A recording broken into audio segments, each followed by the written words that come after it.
ქარის ცისქვილებზე უფრო საუბარი ჩემის აზრით შეეშალა უბრალოდ.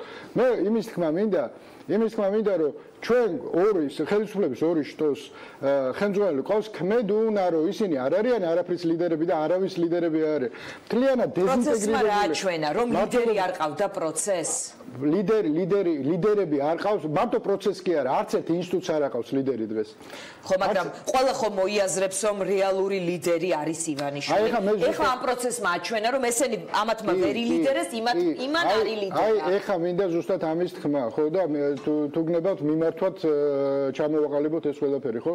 ჩვენ გვაქვს მმართველობის სისტემის კრიზისი, ანუ დისტანციურ მართვაზე, სახელმწიფოს მართვა ვერ ხერხდება გასაგებია, მით უმეტეს რომ მას არანაირი სურვილი არ აქვს და მას და ეს ხელისუფლება მოწოდებულია რომ თავისი ყველა უპასუხისგებლობა, აი ეს სისულელეები რაც აკეთებენ, ხო? ბოდიში და ბიძინა ივანიშვილს შეტანონ ყველაფერზე პასუხისგებლობა და ამას ვაკვირდები ჩვენ საზოგადოებაში, ამიტომ მე მინდა ვთხოვო ბიძინა ივანიშვილს.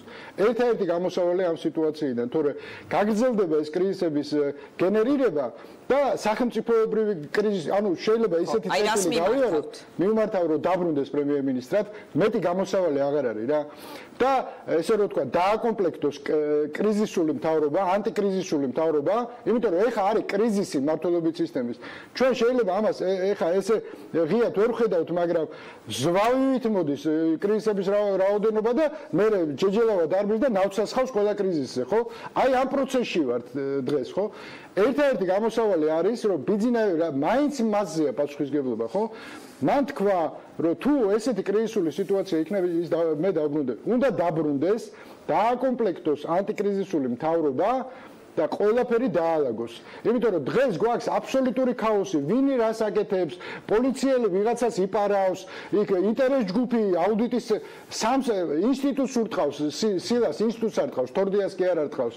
იმიტომ რომ ინსტიტუტმა რაღაცა დაწერა მასზე, რაც არ მოეწონა, ხო? ეს საბოლოო ჯამში მიგვიყვანს დიდ ქაოსს. ბატონ ვახტანგს ვკითხოთ, თქვენ ფიქრობთ რომ ეხა ისეთი მოცემულობა აქვს ქვეყანაში, რომელმაც უნდა აიძულოს ყოფილი პრემიერი, რომელიც პოლიტიკიდან ესე ღიად ფორმალურად წავიდა პროცესებს გაერიდა და როგორც ბოლო პროცესები აჩვენებს, აქ მისი ხელი არ ჩანს, იმიტომ რომ ცოტა დაულაგებლად